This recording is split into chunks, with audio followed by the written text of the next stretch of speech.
Oh, would you look at that? We're getting closer to the election. It's on the 20th, by the way, and the polls are narrowing. Who could have possibly seen this happen? It's not like it happens every other fucking time, but new poll shows Liberals taking their lead back from the Conservatives. I guess those two fucking debates were really popular with the people who they're polling. I don't know, maybe they also find a kinship with somebody who doesn't like to take responsibility and then just continues to blame people and create a second class of people, calling anybody who criticizes him racist and misogynist. Well, bitch, I'm a quarter native and you're like half Cuban, so is that some type of a racist slant to call him a worthless sack of shit? Maybe. But a new Nanos poll released on Monday had the Liberals once again inching ahead of the Conservative Party. Yeah, but the last time we looked at the polls, the Conservatives had an overwhelming lead. And that was a Nanos poll as well, so, interesting. Inching ahead of the Conservative Party, although the race is still very tight with only 3 points difference between the two. Yeah, exactly. We're what? A week out. Okay, we go to the polls this time next week. Don't delay. Yeah, none of the parties that are on top, not even close to anybody I like. And it really just looks like, once again, it's just shuffling the deck chairs on the Titanic, because okay, the Liberal Party or the Conservative Party are going to end up getting a minority government. Give it a year and then we're back at the polls again, and maybe, hopefully, God willing, there won't be a pandemic to lord over anyone, and Justin Trudeau is just gonna have to stand on his own 2 feet with his ethics complaints just waving wildly in the wind. I don't have a lot of hope, and I still don't see too much of a future for Canada. But looking at these numbers, it's very, very interesting. You got the Liberal Party at 33%. You got the Conservatives at 30%, NDP at 19%. We'll round up. The Bloc at 7%. People's Party at 7%. Oh, that's pretty impressive considering they weren't allowed to be at the debate because they aren't popular enough. Weird. And then you got the Green Party, who were on stage as well, at 4%. Okay.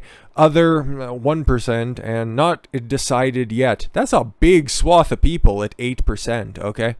While the Liberal Party has a slight lead as of today, they're still much more hard-pressed against the chief rival, the Conservatives, and they were just a month ago. The chart shows the race is still a statistical dead heat between the two most favored parties, not by choice, but by situation, I suppose. Can't quite think of the right term, but whatever. We're just left with these fucking losers. Pick your favorite color next Monday, whatever. Hopefully it's purple. We gotta create some kind of a groundswell, people. It's also worth noting that the undecided group is very much high enough to drastically influence the results of the election. Very much so. National Dual Frame Land Cell random telephone survey is conducted nightly by Nanos Research throughout the campaign using live agents. Each evening, a new group of 400 eligible... 400 people. Fuck off. That's barely a decent sample. So that's why, again, and with the Liberal leaning, because Elections Canada is run and staffed by Trudeau sycophants, so there's a certain margin of error there. So who really knows how this one's going to shake out? I guess we'll see probably in the week of September 20th, because you need to be safe and secure, whatever, fuck off. But we know what Trudeau's actually scared of, other than a woman at a microphone. But Trudeau actually refers to O'Toole as Mr. Harper. He should be scared, because if there is one prominent political figure in Canada that is still young enough to be active, it's Stephen Harper, and I would bend over backwards to just have him come back and lead this shambling, disheveled Conservative Party that it has become under the tutelage, the fartlage of Erin O'Toole. He's such a worthless sack. Prime Minister Justin Trudeau actually accidentally, that's the word I'm looking for, referred to Erin O'Toole as Mr. Harper during Monday's press conference in British Columbia. Harper man bad. Ooh. HDS syndrome, that doesn't quite have the same ring. Trudeau would quickly correct himself, saying that Mr. O'Toole, who was trying to bring Canada back to Stephen Harper targets. You fucking wish, buddy. You wish. Oh my god. Prime Minister would announce at this same conference that if re-elected, his government would make it a criminal offense to block access to buildings that provide health care, including hospitals, pharmacies, and abortion clinics. But he's still going to mandate the jab. Okay. When asked to justify these new proposed laws, Trudeau said there was already specific laws against intimidation of judges in other fields. See what his mind immediately goes to? places of power. Healthcare is the human right. Yeah, but you're also forcing people. You're forcing doctors and nurses to work. So aren't you just being tyrannical against those people? Oh, okay, cool. You don't need to think that far ahead because you're a feminist. We got it. Trudeau would go on to attack his main opponent, Stephen Harper, for being weak on vaccine mandates. That's fine. What are you campaigning for, Erin O'Toole? And also defended saying that those who wanted the pandemic to end would vote for Liberals, who continued to keep the pandemic going. This guy's retarded. Oh, okay, sorry. I know I'm 6 years late to the party on that one.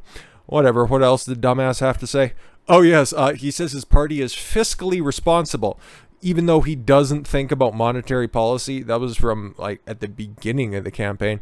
But he also has no plan to balance the budget. I'm fiscally responsible, as he says, while throwing... Oh, so I was going to say his own, but somebody else's wallet in the air, pointing to somebody in the crowd saying, "You're buying lunch." And it's like, joke's on you, you pay me. CTV News host Evan Solomon asked Prime Minister Justin Trudeau Thursday the importance of balancing the budget. He responded, "Yes, it's important to stay fiscally responsible." And then everybody clapped. Our fiscal and costing policy is responsible.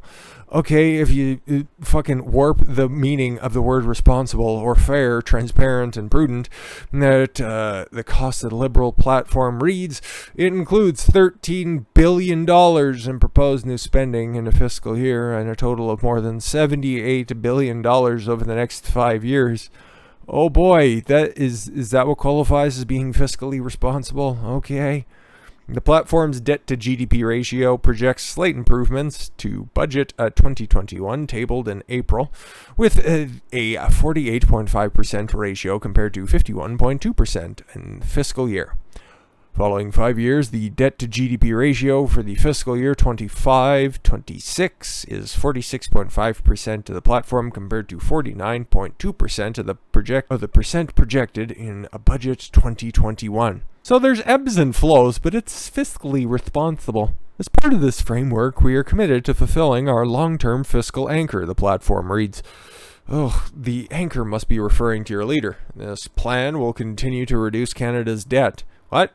No, it's proposing to do exactly the opposite.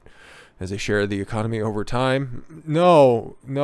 That's alright. This is also coming from the same asshole who thought that it was a good idea to make up his cabinet based 50-50. Well, it was 50-50 men and women because it's 2015. God, he's so good looking though. Trudeau claimed that his party was working towards a balanced budget. Yeah, continuing to work towards it, just like we're working towards climate change. Citing falling debt as a share of revenues. The new government revenues are projected to rise from $436 million this fiscal year to $8.178 billion in 25-26.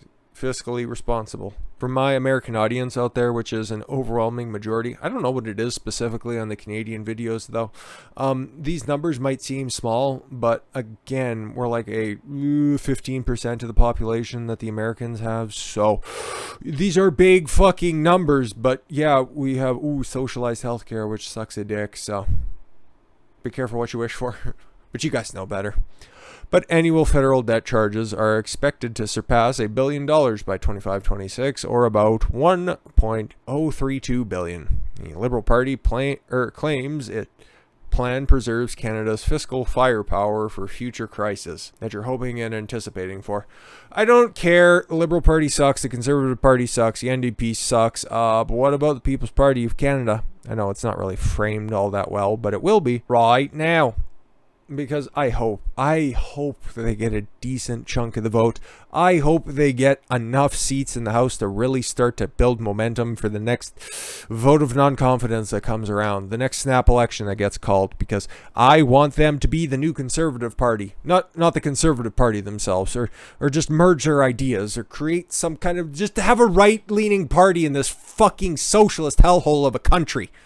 Okay? This is the only hope we have. It's still many, many cycles into the future, but it all's got to start somewhere, okay? The People's Party of Canada finds itself in a better position than it had 2 years ago. The pandemic gave it for what it was seeking all along. What, you're trying to say that the PPC benefited from the pandemic? From the handling of the pandemic. We have to choose our words carefully. a constituency ready to assemble its anti-system rhetoric. Somebody's got to. Fuck, that opening is wide open, my guys. Like, the PPC was the only one to fill it, okay? Everybody else is lining up on the establishment side thinking that, you know what, various shades of the same shit over and over again. That might play well in Ottawa or wherever your fucking population hotspots are where you cocksuckers hang out. But Maxime Bernier, like, obviously, he's French, you can tell by the name, but he has a better grasp of the pulse of the nation than any other leader that's up there. So if anybody was going to do it, it was going to be them, and it's definitely paying off, because they didn't quite get 4% of the vote, which is keeping them out of the debate for this time around, even though they're polling at the same level as the Bloc right now, who's up there for the debate. Whatever, it's so fucking corrupt. 18 months of lockdown, social distancing, mask mandates, and vaccine protocols have riled up various pools of Canadians. Not enough of them, though. Or maybe it is. Canadians are a rather docile group. Their mistrust of the political system and desire to shake up the status quo make them clear targets of the PPC, a party that has consistently questioned and criticized Canada's response to the pandemic. Based. However, the jury is still out on their number, influence, and the ability to organize locally. More importantly, we still don't know if the target voter will automatically endorse a PPC. Yeah, their campaign signs, like, we finally got some up for Sean McLean. That's who's running in my riding. But they're just purple, and they just have his name on them, okay? I don't know fuck all about this dude, and I want to, and I'll do some more digging before the next week rolls around and share that with you guys again. We see the platform of the party at large, and especially with the parliamentary system, you basically got to follow what the big party has to say if you have any hopes of having a say within your party, because it's so much better than just the two-party system, even though that's basically what it is and what it always has been up here in Canada, with just a few notable exceptions. But I like their platform in the overall, just as long as this guy isn't a weirdo, and I certainly hope that's not the case, or I certainly hope that is the case. My mistake, big mistake. The federal election will find much needed answers to the immediate and future prospects of this movement. If it can't improve upon the 2019 showing, it looks like they're going to, but yes, this is a very, very good point. It would be difficult to argue that the PPC remains a viable option for Canadians to consider, and they are already bordering on irrelevance moving into the federal election. Yes, this was penned just at the beginning, and it shows what they have to hope for, at least what they can aim to in order to be viable going forward. Elect Maxime Bernier. Very important to have your leader, okay, and your most vocal voice in the party, in the House of Commons. That goes without saying. Disrupt the campaign. Exactly. This is something that they have done, rather, to be more grammatically correct. I'm speaking too much in that French accent. It's rubbing off. Disrupt the campaign. The PPC will have to adhere to the usual norms adherent to political campaigns. It can say what it wants, when it wants, without fearing any repercussions. As a matter of fact, it is literally what the voters expect. Exactly. If you want to be the alternative, act like the alternative. And that's what they've been doing so far. So, mission accomplished. Target. Yeah, Conservative Party of Canada ridings.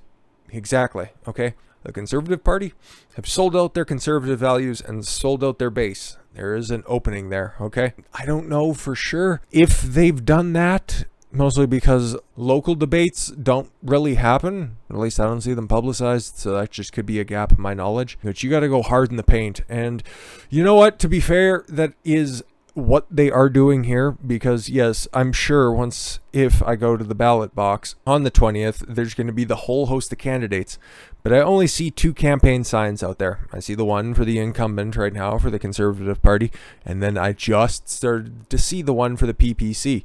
So there's only two. Oh, there is a third one, but that's for the fucking Western Nationalist Party, the Maverick Party. I'm sure they're great people, and maybe we'll do a compare and contrast between the PPC and the Maverick Party. But if you're not running in the whole country, what's the fucking point? Okay?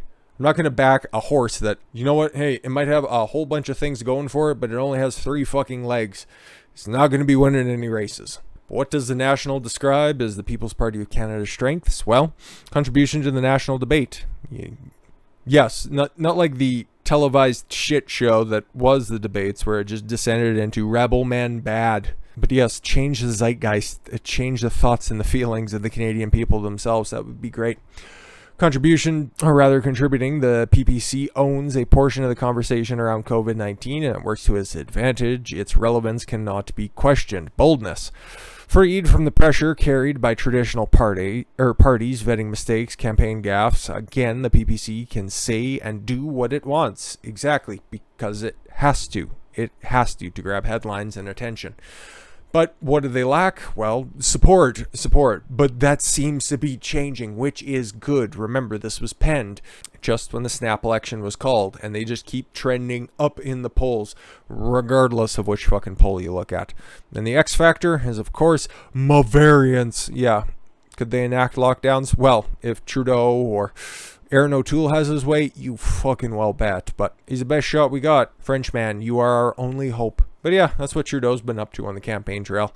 Boy, he's an idiot. But boy, is he ever popular. I'm sure he is. He keeps getting chased out of every fucking campaign stop and he has rocks thrown at him. He's not popular with the real people. But hey, he trends on Twitter all the time, so that makes him cool, right?